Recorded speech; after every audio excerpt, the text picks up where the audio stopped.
US President Donald Trump, well, he's expected to phase out an Obama-era program that grants work permits to about 800,000 undocumented immigrants brought to the United States as children. An estimated 130,000 are from South Asia or of Asian descent. It's called the DACA, but he plans to delay it for 6 months to give Congress time to pass the legislation to replace it. Trump's plan remains fluid, and it could change as well, but the White House has scheduled an announcement for Tuesday. Here's a closer look.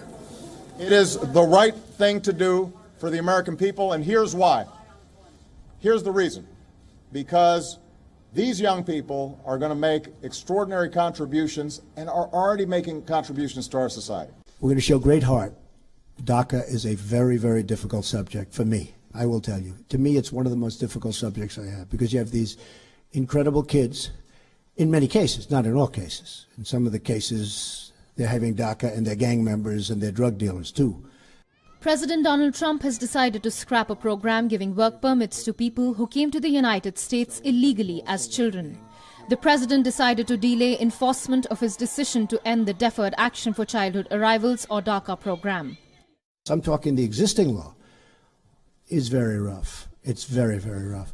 As far as the new order is going to be very much tailored to what I consider to be a very bad decision, but we can tailor the order to that decision and get just about everything, in some ways more, but we're tailoring it now to the decision. We have some of the best lawyers in the country working on it, and the new executive order is being tailored to the decision we got down from the court.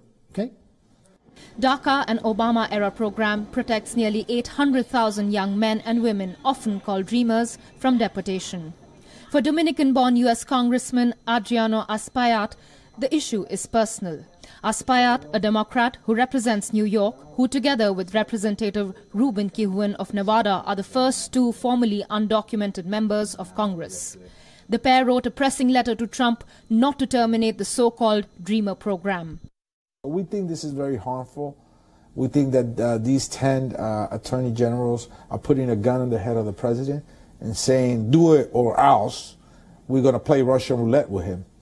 And so we're very concerned that that kind of attitude is pervasive, primarily in these southern states, and that Texas, which is asking for the help across the country, including New York, that they're engaged in this kind of premeditated attempt to hurt 800,000 kids.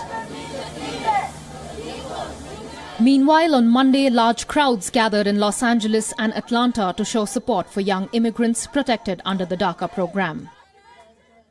I am a family of 8 girls, and it has helped us out through a lot. It gives us a permit to work, to go to school, because it is expensive, and we do need that support. And for him to do it, it is really important for us to feel support from our president and from our country. I'd like to see him keep DACA, and urge Congress to pass something more permanent. I don't think that taking it away and giving Congress 6 months lead is going to do as much good. There are an estimated 130,000 undocumented immigrants of Asian descent who are DACA eligible, all visibly distraught by the prospect of not knowing what the future holds for them. Bureau Report, WION. And to talk more about this, I welcome David W. Leopold. He's a partner at the Ulmer & Byrne LLP. He joins me live from Cleveland in Ohio. He's also somebody who is an expert at immigration and is a legal analyst. Thanks so much, David, for joining us here. I start by asking you, is it almost certain now that the U.S. president will scrap the DACA? And why is he looking to scrap it? Well, yeah, good evening, Sana. That is the report that we're getting, and apparently there'll be an announcement by Jeff Sessions, the Attorney General, this morning here at 11 Eastern Time. Look, the president is a coward.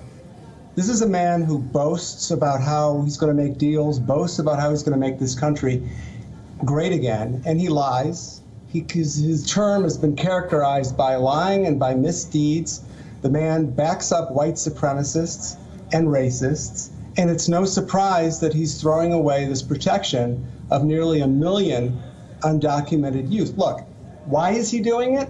He's doing it because he doesn't have the strength to make an important decision. What he's really doing, Sana, is he's punting this whole issue to Congress, to the United States Congress, because Donald Trump is afraid to take responsibility for anything. That's exactly why later in a few minutes you'll see the Attorney General, who, by the way, Jeff Sessions, the Attorney General, whose whole career has been characterized by being anti-immigrant and a white supremacist, if you will, make this announcement for the president. Let's say if he moves and scraps it, he's put out a tweet saying, Congress, get ready, or something to that effect. Can this be challenged in the court of law? Well, look, the state of New York has intimated that it may be challenging it. The state of Washington may be challenging it. There may be others. It's very difficult, a thing to challenge in the court because of our very complex jurisdictional rules. But this should be challenged, if not in the courts, in the streets.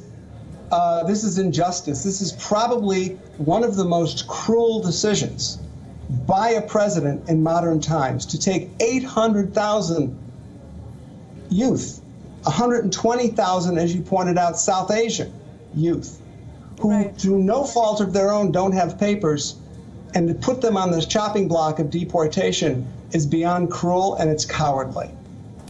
David, you know, we're hearing reports, and we were playing out visuals of how people are protesting in various states in the United States regarding the DACA program.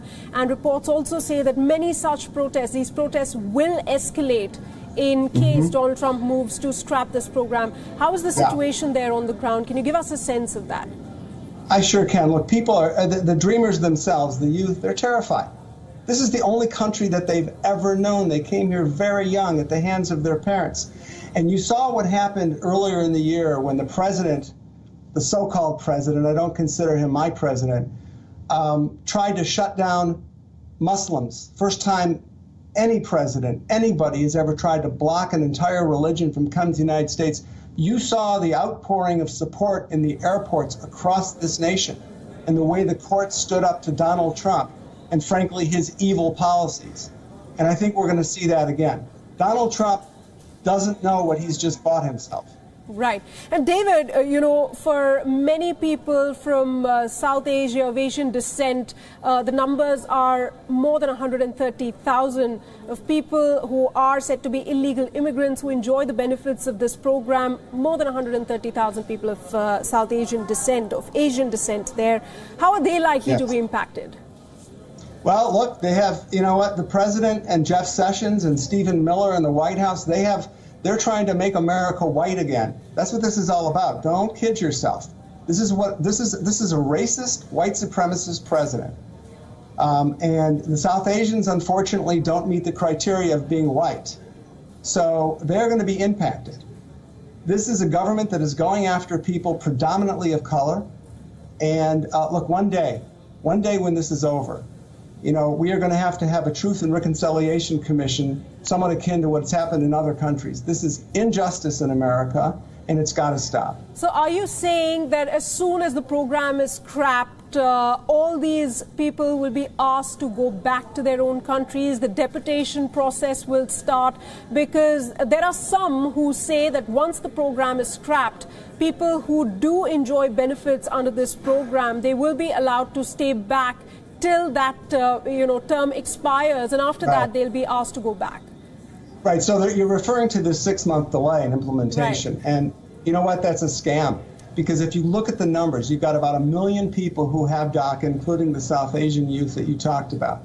Of that million, 25% would roughly be in the process of renewal over the next 6 months. So the numbers of people that would be protected are really sort of minuscule. And the answer to your question, are they exposed to deportation? Yes, of course they are. And let's remember that Donald Trump and his henchmen, so to speak, have everybody's cell phone numbers, because in order to apply for DACA, an undocumented individual has to turn over his or her biographical personal contact information. So, you know what? We have seen the arrest of DACA-holding students over the last 6 months. We have seen them go after people just because they might have a tattoo on their arm, alleging wrongfully, I might say, that they're gang members. This is an evil policy, and it's a shameful policy for the United States. All right, David, appreciate you joining us here on the show. Thanks so much for sharing your thoughts. Of course, we'll be expecting that decision very, very soon, perhaps later tonight here in India. But for the moment, we'll leave it at that.